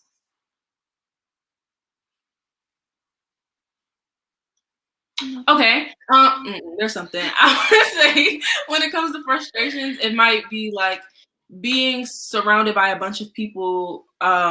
It might be hard to find your own identity, or it might be hard to like, voices kind of drown you out. That would probably be my thing. I'm the quiet one. So voices will probably drown you out. And then it's like, you could find your identity, and then it might seem like you're 2 different people at first, because if you getting drowned out, or you just don't like talking over people at home, and then you are finally able to be heard outside, then it's still you, but it's just like, you loud versus you quiet. Or it could be that, it could be, so that was probably something at first that didn't really bother me, because I just didn't talk anyway. So if I had something to say, somebody want to talk over me, it was just like, okay, I don't care anymore. But when I started feeling like stuff I was saying was important, it's just like frustrated, I don't care anymore. Or I would say that something that frustrated me when I was younger would probably have to be like feeling like, and this isn't really true. I just think this is how I took it, Mhm. or maybe it's true and I still took it this way. It's just feeling like you feeling a lot of pressure because of the family I come from. Like I gotta be perfect is always the mentality that I had, or sometimes still have when it comes to certain things, because my father is Pastor Marcus. My mother is Nurse Cherie. So if they ask me why they got a headache and I don't know, I should have read that book that she read in college. Like if they ask me what it say in Deuteronomy 2:11, I should just know off the back of my head. Like certain things, certain stresses I felt, or if I were to make a mistake and it wasn't like a private mistake, like everything I do reflects on the family. So that would be like a frustration. Like I can't mess up would basically be it. But I think that's it. Oh, that's good. So, does your family make you feel like that? Or that's just what you think outside people feel? What's the question? Both. So does your family make you feel like do me and daddy or your siblings are like, Jasmine, please be able to answer what is that scripture without calling people? So Because you need to know, like no lifelines. You need to know because not only, your father's Pastor Marcus, you got all these people, pastor people in your life. Like, why can't you get it? Like, do you feel that from us pressuring you or your sisters? So when it comes to, definitely not my sisters, but when it comes to when it comes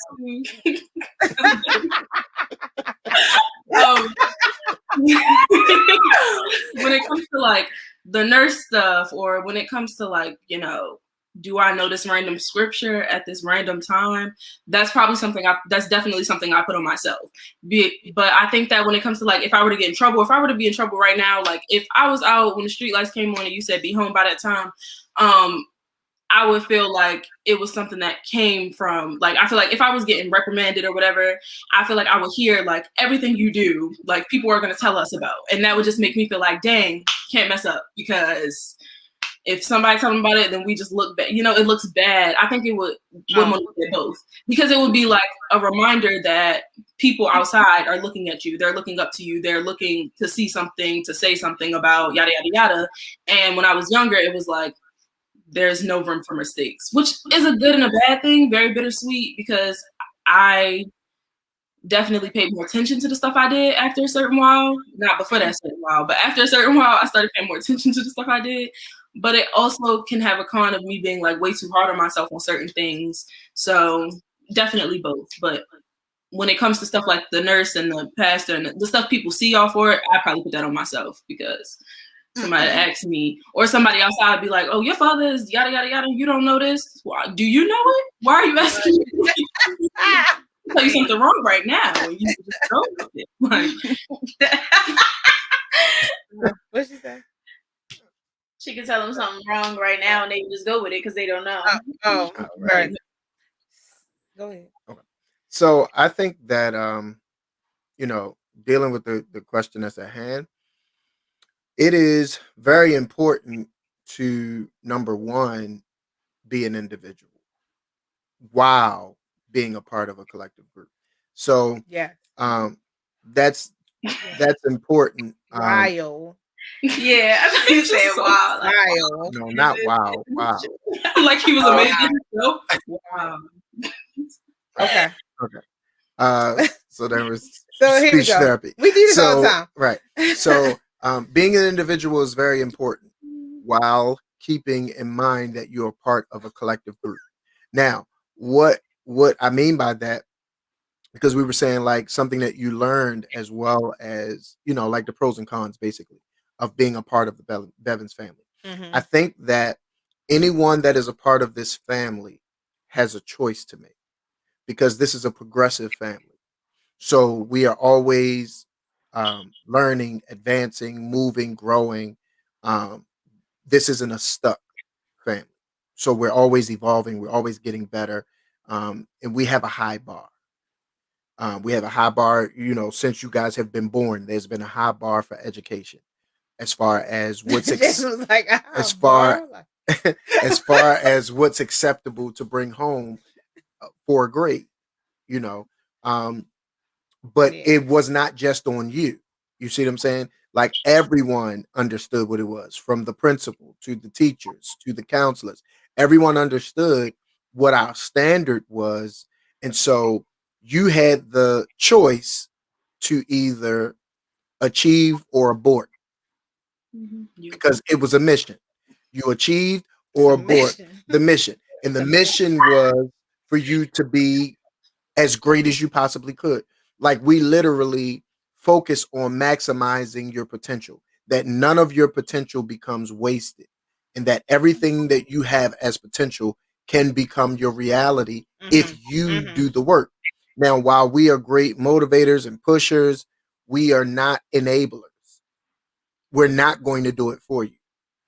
So, you know, I think that on my side as a parent, one of the frustrating things is watching potential demise, knowing what you're capable of, but seeing you not choose to maximize it, to accept something far below what you're capable of doing, simply because you don't want to do the work associated with reaching it. It's a desire of yours, but it's not a goal.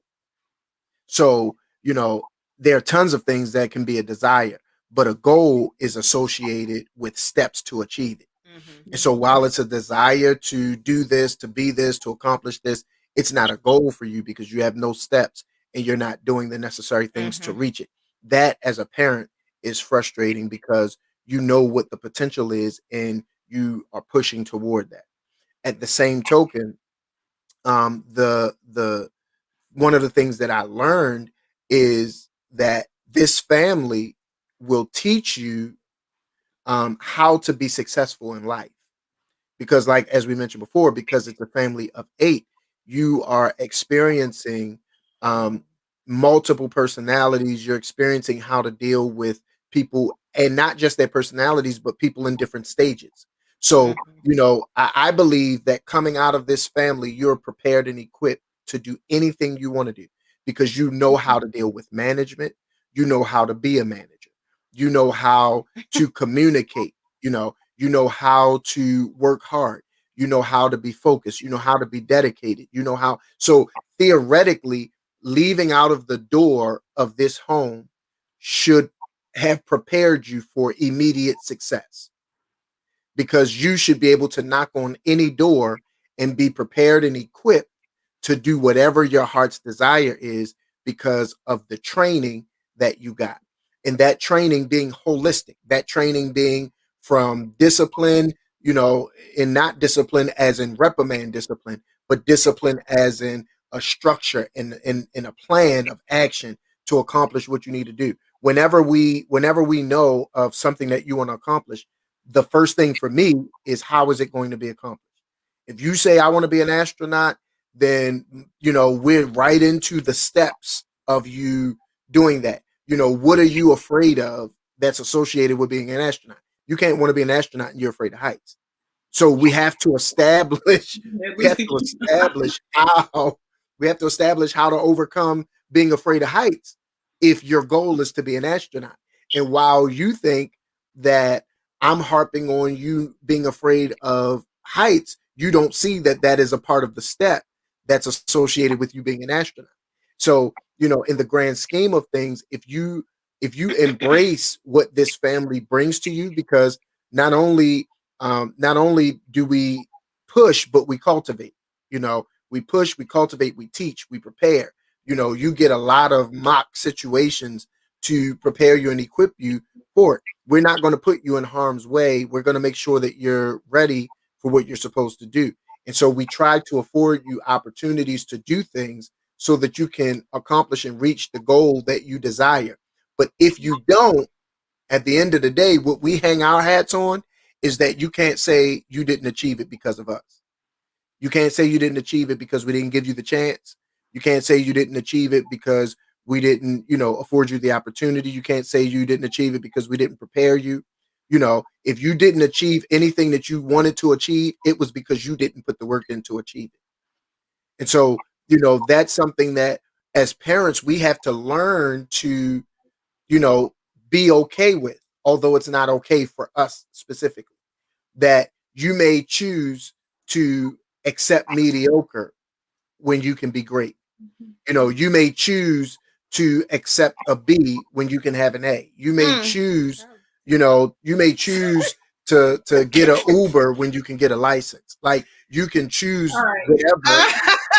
You can choose whatever it is that you can choose whatever it is that you choose. And we have to accept the fact that that's what you chose, but it doesn't mean that we got to drive you around everywhere. Right. That we are in agreement with that choice. You see what I'm saying?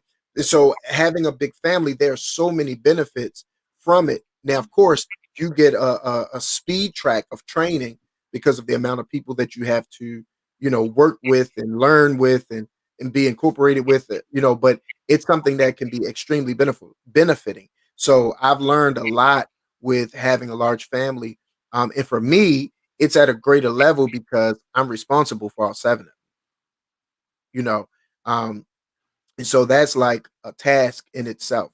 And not only in that, but being able to not be around seven personalities, but having to manage seven personalities, having to push and teach and correct seven personalities. Because I don't deal with you the same, I don't deal with y'all the same way. Everybody gets dealt with differently because everybody's temperament and personality is different, but everybody gets the same lesson. So but I get it different because I'm the favorite. You wish that was the case. so but that's one of the things she did that. Monique, she did the sure. Right. Like I'm the favorite. I mean, y'all can just not agree, but it I am. Right. So, that's what I got from the parental side as a father. That's good. That was good. That was meant for both parents. That was good. I think that, having a big family is good because, you get to go through a lot of things and you get to understand a lot of things, and it helps me to manage in the world because, even it's crazy because even I've been on job interviews and people are like, if you can manage that and be a nurse and whatever, like, yes, we want you because you're not falling apart. You're able to still accomplish things and goals and stuff like that. Because it's a lot to manage and a lot to teach. And like sometimes you say it like we're on a fast track. Now, guys, we're never saying, y'all know already, we always say this. We're not saying that we are perfect in teaching everything or we're perfect in doing everything. But what we do what we do is push. I believe we push y'all to. I enjoy the pushing y'all to what? Candace gonna say, and I am not an easy Oh, we job. thought you was asleep. So, oh Lord. So I enjoy pushing y'all, but sometimes it's hard because you can't see, where we can see. God gave y'all to us, so God also gave us the sight, we can see. And if you are a parent and you stay in prayer for your child and you continuously try to know them and learn them and grow, help them to grow, God will give you, what they need. And so we can see sometimes like we're telling you this now, but it's not for now. It's gonna be for later. And I hope that light pops on, but it's gonna be for later. Like to your point, what you were saying about we prepare them for success, Chantel gets mad when I say don't be average. But I feel like at a certain point that if it's average because I'm your mother and I know what you tell me, I know where you say you want to go. And when I see you in one place, if I see Jasmine just in one place when she want to be, on Broadway or she want to be here, there, and there, and she's not taking steps to get there, then I'm like, oh, you just want to be average. That's okay because average people can survive. Mm-hmm. And that's the part of family that's going to give you, especially parenting, that's going to sometimes make you not the favorite. You want to hang around average people. That's how I feel. Sometimes I feel like, y'all, let's go. Like all our children, like, let's get it. Y'all want to be here. These people you hang around, not gonna get you there. Like, let's go, keep it moving. Be nice to them, but keep it moving because they don't know your future. They don't know your future goals that you've talked about since you were 4. You Mhm. know, somebody meet MJ when he 18. They don't know what he's saying now. But if he looks successful in their eyes, you know, they're Right. gonna go. Like people are like, yeah, Monique graduated from college. Okay, clap it up. Monique graduated from college. Now, now, let's go. Where we going next? We got a piece of paper. Now, what we gonna do with it?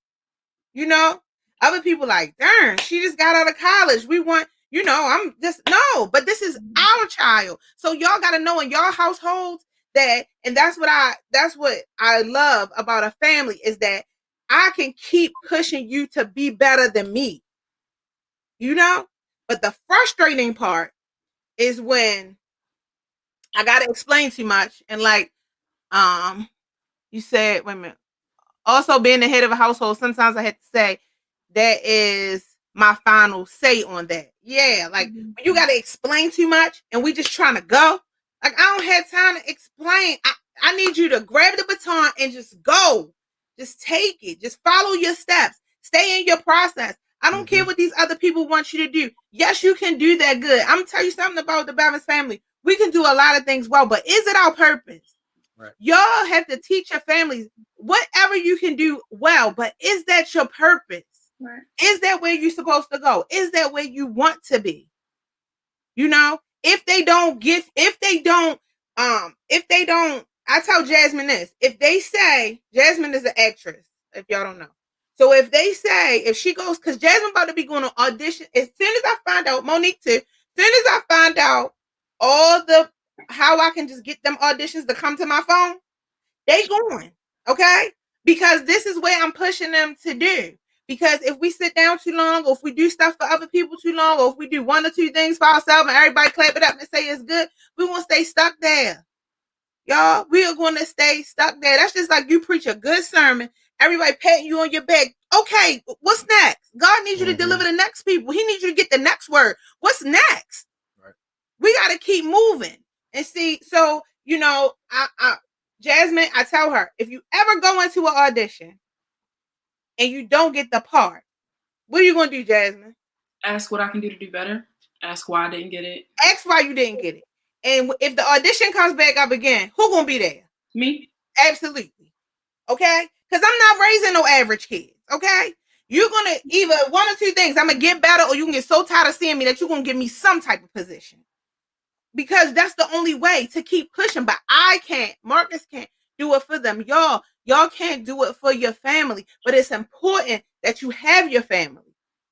Because, you know, people can drop you. These 2 know about getting dropped.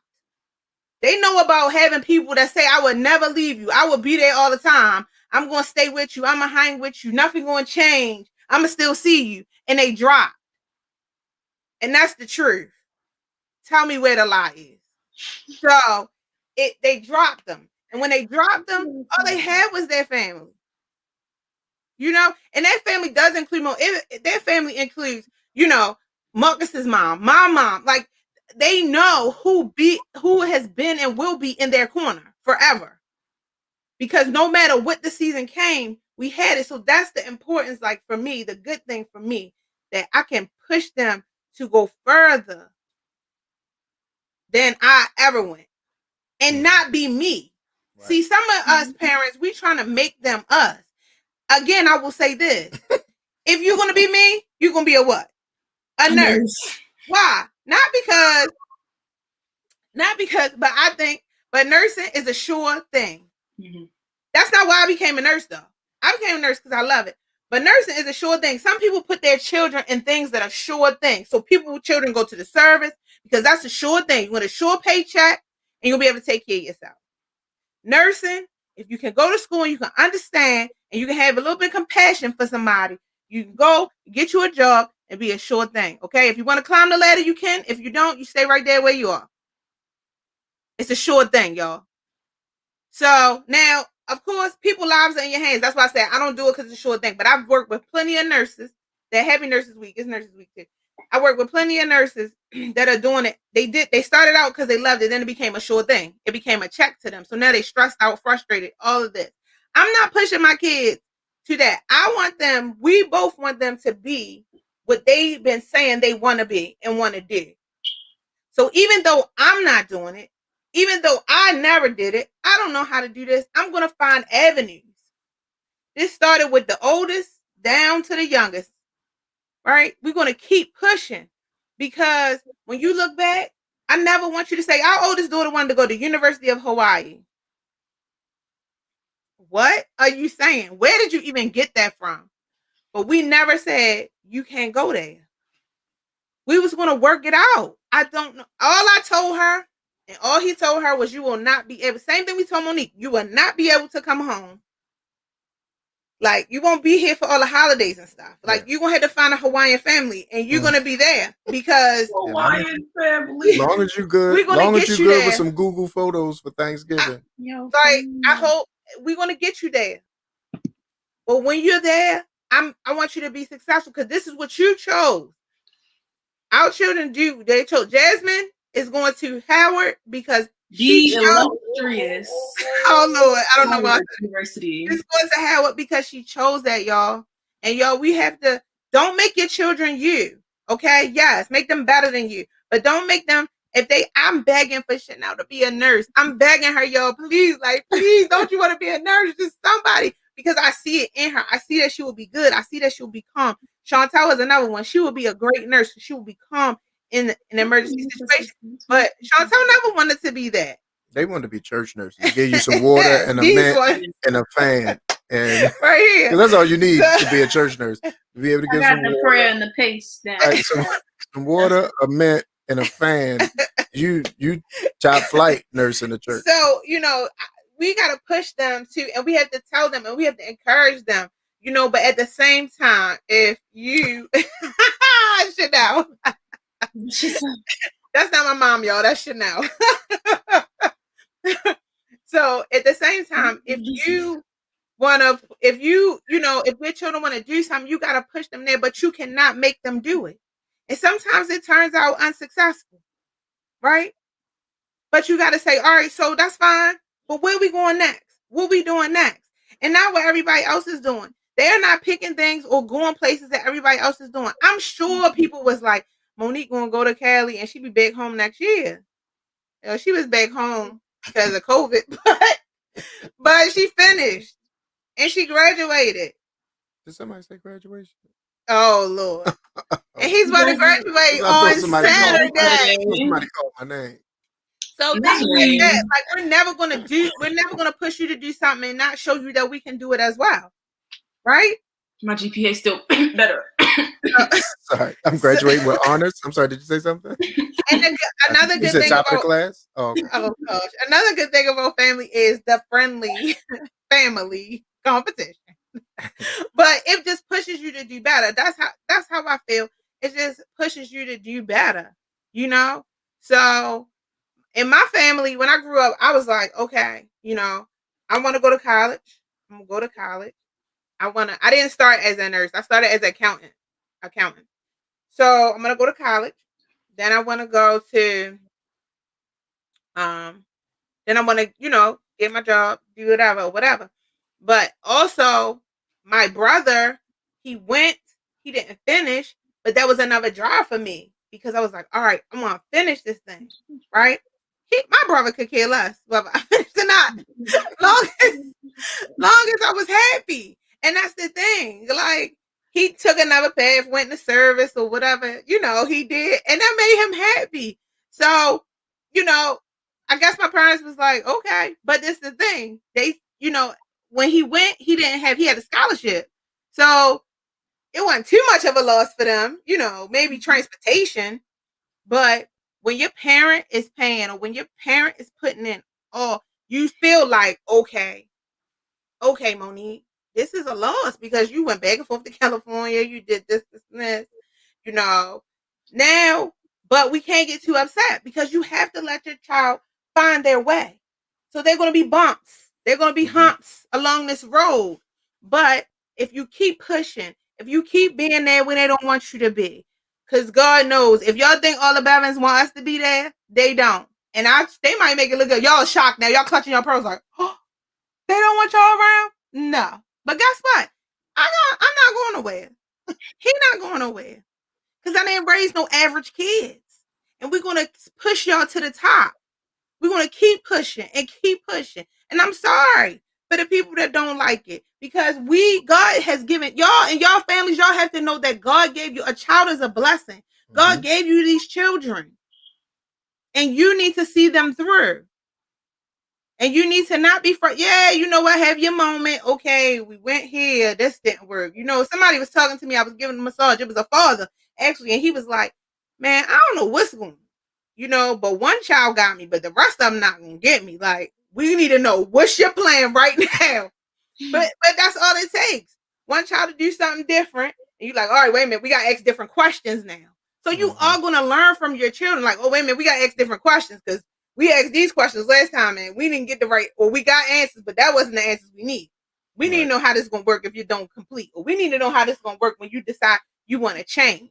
You know, we need to know how this is going to work if, you know, you get past your 4 years and you think it's going to still be us. Because, see, we give our children 4 years of college. Sorry, Monique. Monique did it in 3. I didn't tell her to do it early. Like, she did it. I'm grateful. Thank you, Lord. Bachelor's, we good. Let's go. Period. But that other year, auditions. So you can be who you really want to be. Shine bright like a diamond. Okay? So we, you know, but the frustrating part, like I said, is that sometimes the kids don't want to be pushed. Sometimes, you know, I feel like, are you standing still or am I standing? Like, are you moving or you're not moving fast enough for me? Like, what's going on? Because I don't want them to slow up anything. Like, I think that just go through your process. What's next? When you're on your way to graduation, think about what's next. Marcus already knows what's next for him, right? Yeah, we a little older. We don't really, we gotta have that plan. But he already knows what's next. His steps, he's in plan. But even with him, I was like, all right, so what's next? Like, what you gonna do next? What you gonna do with what you got? Because we're not just out here getting stuff just so we can say, I accomplished that. Now, what are you gonna do with it? Okay. So that's the frustrating part. The other frustrating part for me is that it's really crazy how, and I used to see this when I was young too, but how people, I don't even know how to say it, but it's like they want to have an opinion, like having a big family. Sometimes, you have your village around, but sometimes their opinion is we don't need it. We don't need it. We need as a family to stick together sometimes and deal with family and family. You understand what I'm saying? And so, do y'all understand what I'm saying? Yeah. Okay. No. But for the most part, and it's also hard, and I'm going into my final thought right now. Is that okay with you? It's also hard. Okay. So my final thought is because I was about to go into that. It's going to say is to tell y'all that, give your family a chance. Right? Give your family a chance. Parents, give your children a chance. Like, give them a chance to be who they want to be. Give them a chance to, yes, let the backseat drivers be quiet. Yes. So, and I'm not saying we don't need a village, but sometimes confer. We just need to be, and we don't need your comment or your questions or why your mother say that or do that. It's none of your business. So,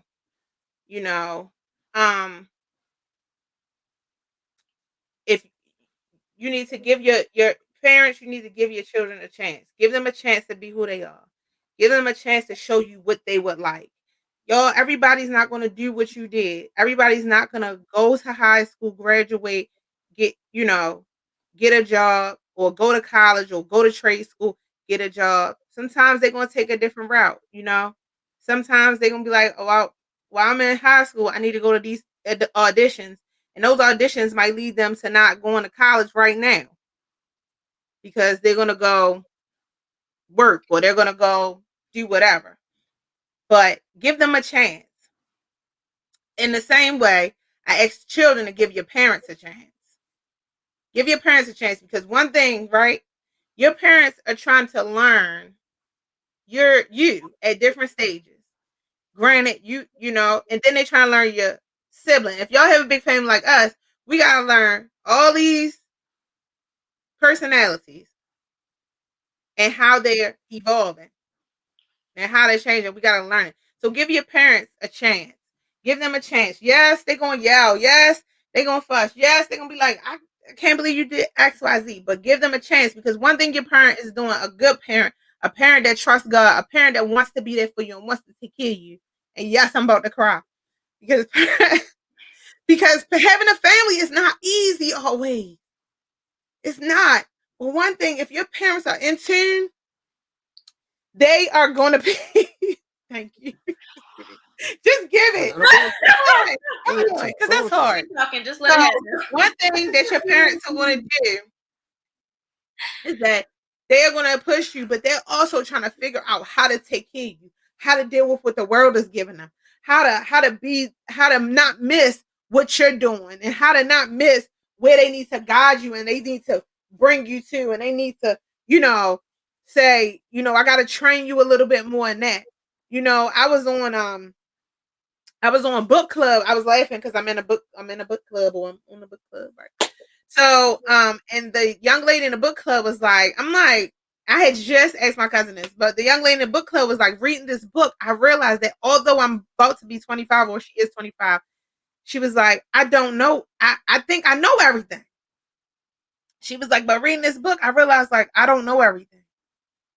And she was very honest. You know, she didn't know us. This is our first day there. And she was just very honest about that. And I was laughing because I was like, man, I just asked my family, my cousin the other day, like, do 24, 25-year-olds know everything? Because I think they do. I think they do. I think every one of my kids at every age think they know everything, but you just answered it for me, right? And so she started laughing. You know, everybody started laughing. But, you know, parents, we think we know everything too. But give us a chance, because we'll get it right. We're going to look out for you. We're going to make sure you're doing right. And God going to deal with us and be like, now, you know, that wasn't right, or that wasn't, or, you know, you had a hard day. What you come home fussing at them for, or whatever, right? So give your parents a chance, because they're trying to not only raise you, not only continue, and no matter what age you are. Some of y'all on here listening, y'all in your 30s. Give your parents a chance. Get them a chance, because there's still things they need to teach you. There's still things you need to learn. And so they are trying to figure, you know, out, like, I got to juggle this outside world and still take care and maintain my inside world. And it's not always as easy as it seems. You know, I feel like we make this so easy, but there are days where I'm just like, how am I going to get my kids to be the best they can be? How? Yes, I'm pushing you. Yes, I'm telling you. But how am I going to get you to really understand that you have every opportunity in the world right now? How am I going to get you to really know that no matter what color you are, no matter that you're a girl, that you're a boy, you can achieve whatever you want to achieve. Never let anybody tell you no. How? And then I go into a world that I got to do the same thing. I got to do the same thing. I got to walk into people's houses and let them tell me no, because I'm a black nurse. And they like, oh, you the nurse? Y'all know that. Y'all know my story. I got to do that. Like, how? So so parents, give your children a chance. Let them shine. Let them be. When we went to Monique's school for the first, for the orientation, they were talking about, you know, parents were asking, did they have like a therapist there or something? And some of those kids were like having to go to therapy, or what is it, Monique? Like they took medicine and different things because they were different. Not all of them were gay. But just because your parent doesn't agree with your musical lifestyle, or that you want to be a dancer, but will you agree when they are what's her name, Monique? The ballerina? Yeah, Misty. Misty. Will they agree when they're Misty? Will you agree with? Yes, there's a way to voice your opinion. Say, listen, I think that you will have a better chance of taking care of yourself. This, and this. But what are you going to do? Monique knows this. If this is what you want your life to be, you got to work hard in this life. You got to, every audition, you got to be there and you got to give your best to it. You got to give your all to it. Monique stands out. She went somewhere. The lady said, oh, you remember every move. You always going to work. That's her thing. You can give her your routine and she can remember it. Like right off the bat, when the person, the instructor is like, what move was it? I said, what? And she can remember. That's her thing. But she can't let somebody that tell her, oh no, she got to keep pushing with, I know I can do this. Okay, it's fine. I know. I look like this, but show me that routine and watch me do this. Watch me work. So, she got to know that she got to keep moving forward with that. But you got to give your child a chance to be them. You got to give your child a chance to open up and say, this is what I really want to do. Our son want to be a police officer. Do y'all think we want him to be a police officer in Baltimore, Maryland? No. He told me today, he said, Ma, go back. Now, y'all, he's 8. We all know this, right? We was driving. Me and Monique was driving. He said, Ma, go back. Who said it? Chanel said, we going to the top, baby. So, he said, Ma, they said they hiring police officers. Go back. He's 8. Go back. You want me to go back? And part of me wanted to go back because it was an officer standing outside. Part of me wanted to go back. So just so he could talk to them. Right? But y'all think we want him to, in my mind, I'm like, we gotta change. Like, no, we don't have to. He want to be an NBA. He want to be a star. He want to be better than LeBron and better than Steph. Don't get mad, Steph and LeBron. Just come teach him. Just come teach him. That's all. That's all. So, he want to be better than them. Those are the 2 things he want to be. And I believe he can get there. But he can't get there if we don't get no good coach for him. He can't get there if we don't never let him play basketball. Right? So you got to open the door, open the avenues for your children. And y'all, if you don't have the money, God will provide it. If y'all think that we had the money to send Monique to dance school, this was like a bill after bill. Jasmine was in, what's that little thing she was in? I could never pay on time. Modeling. Jesus. She was modeling, and they taught you a little bit of acting too there, I think. Like, and then every audition they sent was like, we can't get there right now. Like, how? How are we supposed to do this? You know what I'm saying? But we didn't have it. But God provided, y'all. You got to trust God as parents. And children, you got to trust God to understand that my parents trying to get me to be the best version of me. And if your parents do things, if your parents drink, if your parents smoke, if your parents might cuss you out every now and then, don't judge them. Don't judge them, because you're going to be somewhere where you don't want people to judge you. So y'all have to know that is my closing to y'all. Give yourself a chance. Give your children a chance. And give your parents a chance. And never, ever, I don't care. I'm going to tell you this, and y'all know my kids already know probably what I'm about to say. Don't let nobody, I don't care who they are, talk about your parent. Talk about your family members. Nobody. If you are a child that does that, if you are a parent that does that, you need to repent right now. You need to fall on your knees, ask God to forgive you, ask God to mend it, because you don't want people saying whatever in the airways, because a lot of us, our families are the only ones that's going to be there, the only ones that will stay there. Right? Nobody gets to talk about Marlene Howard. That's not Marlene Howard up there. That's Chanel. But nobody gets to talk about her. Nobody got to talk about Tyrone, and nobody gets to talk about David. You didn't. You just didn't. Because they're my family. No matter how I might feel. And there might be days that I slip, but no matter how I might feel, to come back to myself, like, wait a minute, these are my family members. And they've been there for me. Good, bad, and indifferent. So y'all do that, please. Do that. Work on that. Work on your family. Work on being a unit. Work on being able to support each other. Right? Work on knowing that y'all are so important, and whatever role that you play in each other's lives, that is important.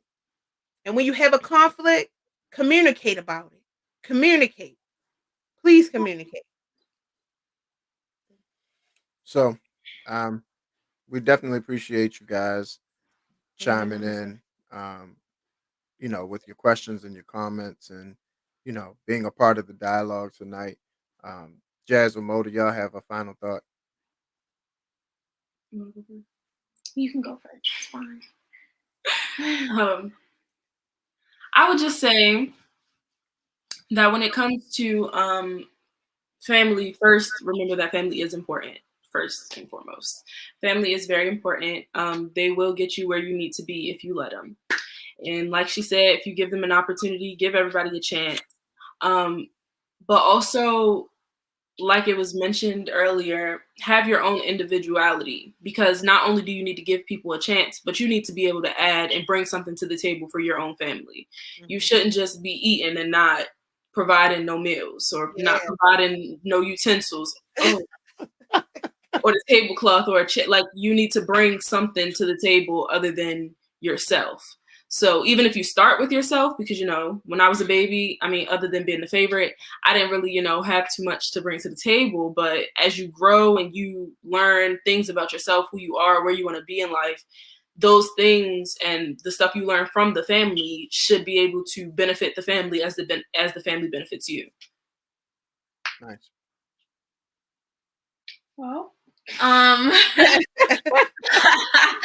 I'll just say, share yourself with your family. Like we talked That's about good. earlier, your friends, like anything about you, your ideas, your gifts, your dreams, whatever, share with them, because you never know, like, even if you don't come from a family that's built like that, you could be the one that changes it. Opening up about what you like and how you live your life or whatever. Because you never know who in your family can be an outlet for you to say, oh, I'm interested in doing this, blah, blah. Then they be like, oh, I know this person. Oh, I used to do that. I have these connections, Open the door for yourself. Like, don't always wait for somebody to do it for you. Like, because the first people you could ever network with is your family. So I would say share yourself with your family in all aspects. That's good. That's good. And Not that's the good thumb. because y'all, I do know that all of y'all are different. And so not thumbs up. And so that's good because I was just thinking when you said that if some years ago, if Candace or maybe even y'all would have said, because Chantel's plan was always to go to school, do the communication, do that was always her plan. So but if Candace, what Candace wants to do, if she would have said that back then, I don't know how receptive I would have been to her being individual like that. You understand what I'm saying? Like, I'd have been like, all right, don't you can do that on the side, but don't you wanna, or even y'all, like, okay, y'all can do that on the side, but don't you wanna, but not realizing like that's your life dream, that's your life goal, And so if you wanna do it, and so I don't know, I mean, I know from birth we were like, we're gonna push y'all to do what y'all want to do. But sometimes, even when you say that as a parent, in your mind, you have something created, not for y'all to do, but like what you want to do is this is how it's gonna go. You're gonna go this way, you're gonna do this, you're gonna go to college for this, and you're gonna do this. But it might not, you get what I'm saying? Like what you want to do, we still want to push you, but it might be different. And so I'm not sure that I would have just been like, oh, okay, that's okay, or ever asking any of y'all, do y'all want to go to college? Like I would never. So, but as I grew and as I started learning, then I had to start saying each individual child may not do this or might not do that or wants to do this but wants to do it this way. Like, I'm gonna do 2 years here and I'm gonna take off here. But as long as you know that them 4 years, when it's done, it's done. Right? All right. Go ahead. Um, I just think that it's important. Monique, like, what's the other year? Can I get it? I just think that it's One important more that year. we all embrace family. Embrace the fact that God entrusted those people to you. Um, and it's not always that God entrusted the children to the parents. Sometimes it's God entrusted the parents to the children. Um, and so, it should be a circle of life. Your family should be a circle of life. There should be a time of sowing and a time of reaping, a time where the child can't do because they're not in a position to. but then they get to a place where they can do because they've grown and matured to that place. So all in all, embrace the fact that you have a family, see the blessing in the fact that you have a family, and continue to learn, because family is just it's a group of individuals who are constantly evolving, and Yes. you are constantly a student of your family. You have to constantly learn the newness of your family and where they are and what they're doing and all of that. So it's important that your communication be open and that you guys continue to share and motivate each other and have some standards and have some goals and some morals within your family, so that there's a standard for people to reach. It's almost like when you don't have a goal, when you don't have a standard, when you don't have a bar, when you don't have something to reach for, then you can just aimlessly go about. But when you have a target, when you have a goal, when you have something to reach for, then you always have something to measure yourself to, because this is where I want to be and this is where I'm supposed to be. So I can look at myself and say, I'm on track, or I'm out of position and I need to, get on track. But that's all up to the individual. And at the end of the day, as much as family may want to do, and as much as family may want to love and may want to push and motivate, family is a bunch of individuals who collectively decide that we're going to be one and we're going to be unified and we're going to work together to achieve the best that we can achieve as a whole. And so that takes each individual buying into the family, each individual being committed to the family Mhm. and making sure that they're playing their part in the family. Um, my last thing that I would say to you is be a giver in your family, not just Mhm. a taker. Mhm. There's always going to be that period of back and forth where, in this instance, you're the giver, and in this instance, you're the taker. But don't just be one-sided. Don't always be the giver, and don't allow, you know, things to be given, and don't always be the taker and never the one who chooses to give.